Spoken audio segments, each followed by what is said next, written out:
बने हम मुंड गे आबे ना पलंगिया पद दे बुद बुद गे कोही कहे जबरी भरला जब सुसाते बोलला जब सुसाते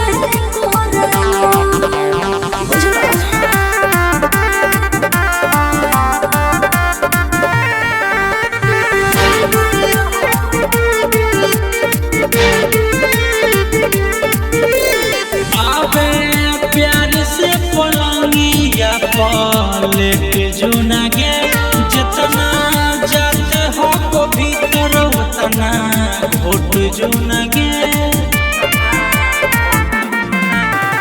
लागे लीले भी जाना चल काहे करे काम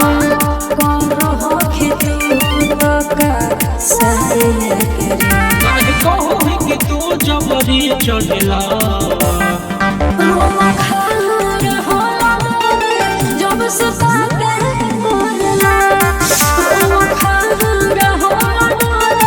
जब सुसाते